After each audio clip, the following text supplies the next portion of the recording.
once again to my vlog. This is Teacher Nika, and if you are new to my channel, please do not forget to click the subscribe button and the bell button down below. If you have questions and information that you would like to share, you can freely comment in our comment section, and I will give you suggestions if I have any, or I will give you feedback later on after you send, of course, a comment. Now let's begin. So as you can see below at our description box, it's about how to become a private teacher or private tutor yourself. So let's begin with the positive side, or the benefits. When it comes to becoming a private teacher or private tutor, it is actually great. And why? Because you can choose your time. You're the one to judge, or you're the one to decide. Actually, you're the one to decide what time you would like to have the class, and you can have an agreement with the parent or the student. That's why it is great to be a private tutor. The second one is, I think it was supposed to be the first one, but I think for me it's the second best, because time is very important, of course, but also the second best is the money. You can decide how much you will charge every performance, or every class hours or class minutes, or how much your tutoring fee will be. You're the one to decide how much it would be. So that's the best part of becoming a private tutor. No one can boss you around on how much you will earn. And the third one is that you don't need to apply, because you're the one sharing informations about yourself and selling yourself as a product. So no one can tell you that, sorry, you failed the interview. No, because you're the one to decide which or how you will handle or sell yourself to the students. And also, since throughout this time of the year and to the, let's say, pandemic and the situations, it's actually difficult for everyone to find a job immediately. So it is best also to apply as an ESL company, or ESL teachers, or teacher at an ESL company. But not all of us will be hired, so it's difficult also to compete with other teachers, especially with experiences. So if you are, let's say, you failed the interview, you failed the assessment of becoming a part of Rare Job, Native Camp, etc., or other companies, you can become a private tutor yourself. And at least it's actually way better, because you're the one to control everything around you. You're the one to create the lesson. You're the one to, let's say, give assessment to the student, and you're also the one to choose the, let's say, teaching materials, or teaching what do you call this, teaching app. Where should you conduct the class, like that? You're the one to decide. No one can boss you around that you should choose class in or Zoom. It's your choice, and the student's choice, of course, which is best for you and the student. So you're the one to choose on, let's say, how much, when, where, and how to teach. So you don't need to have demos, okay? You don't have to conduct demos. It's your choice. That's the benefit. Now here's the disadvantage. Everyone has, or everything has this advantage on it. Both positive and negative sides are attached to any type of jobs. So as a private tutor, the disadvantage is that it will take a lot of your time, because you need to spend time planning the lesson itself. You need to take time searching for the lessons, or searching for a book that is needed by the student. The third is that you need to sell yourself to other students. So you need to be active, you need to be, let's say, interesting, and you can also make yourself more attractive. That's the challenge there. You need to be attractive to the learners or to the students. That's why if you're going to become a private teacher, that is also a challenge. Selling yourself, marketing. And of course, if you're going to sell yourself, you need to be creative. You need to create your own self-introduction. You need to create your, let's say, files of your lessons, etc. So it's very time consuming. That's the disadvantage of it.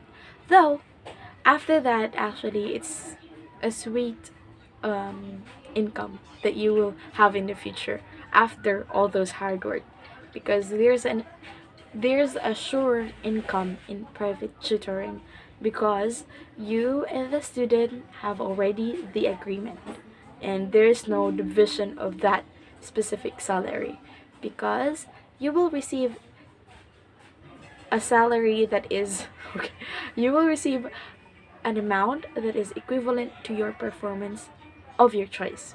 Okay, amount of your choice, performance that will be not, or let's say not judged by others, or it's not judged by others because you're the one teaching.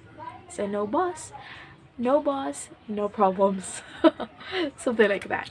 And the second thing that is also, as a private teacher, you need a lot of things. So this is not a disadvantage, but this is a tip. You need to have apps. These are the following apps that you're going to need if you're going to become a private teacher. You need to have ClassIn. You need to have these apps for Chinese students, if you're going to communicate with Chinese students and other nationalities. You can also have Facebook account, or you can have Facebook page that you can share, let's say, show the cover of the book of the lesson that you have, and can teach to the student, or the lessons you are offering the students. So you can post it on your Facebook account too, or your Facebook page. That is the way you are going to sell yourself. Okay, so this is actually my Facebook page for private tutoring. So I am sharing there like informations on books that I have already. Actually, I didn't post a lot, but I have already a lot of books on my Google Drive. I already have a lot of it, and I will be willing to share this page. Okay, this page, or this Facebook page, I already created a vlog regarding their lessons, and you can check out that vlog down below at our description, or at my description box. There's a vlog that I created about this page, wherein you can access a lot of books for those who wants to teach privately. It is not only for those students from let's say China, Taiwan. It's also good for those Filipino students. Like if you have, or you are going to teach Filipino kids, you can also teach Filipino kids. So there's like books they are offering there. Or your nephew, your cousin, or your niece, you can teach them through these lessons provided by the page. Okay, sorry for the noise. And of course, speaking of lessons, it is best that you compile each of the lessons in a Google Drive, wherein you can access it and also share it to the student so that they can choose what lesson they would like.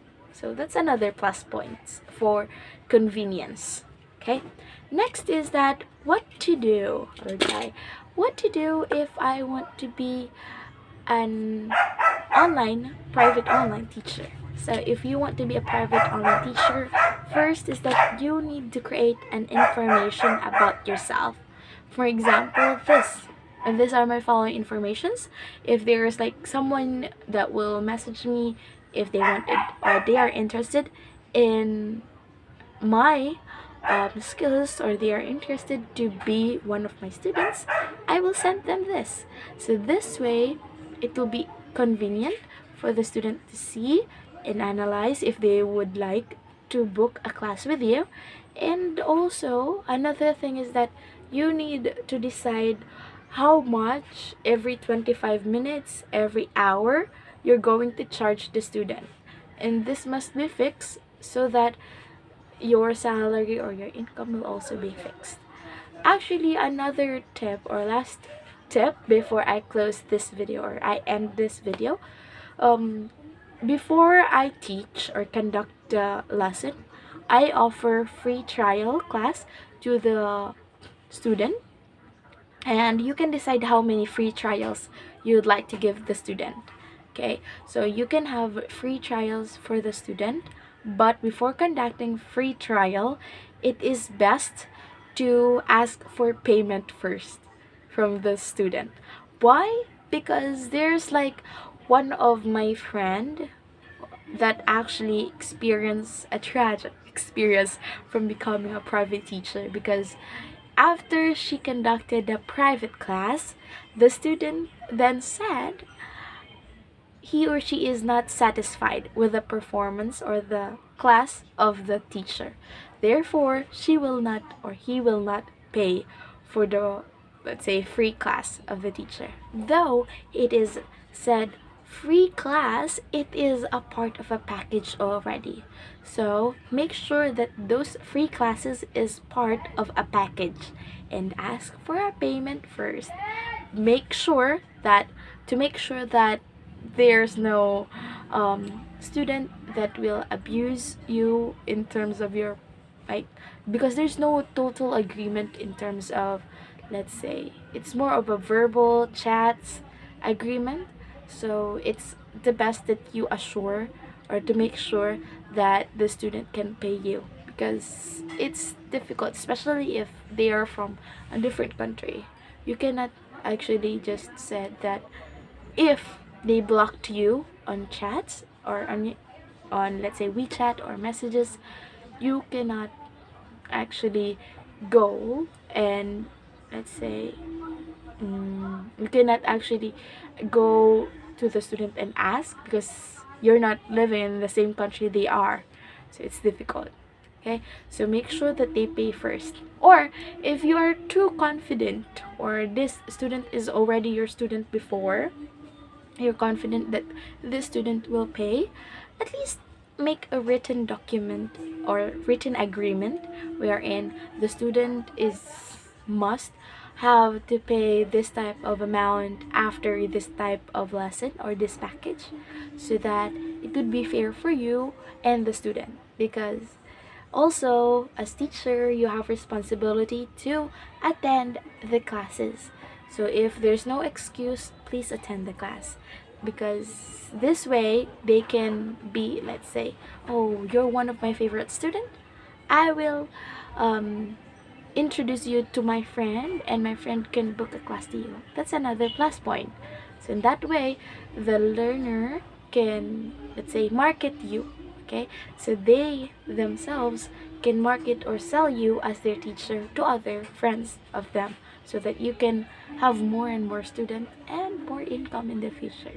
Okay, so if you have any questions or informations that you would like to share, if you're also a private teacher, you can comment down below and share your ideas to other teachers who are interested.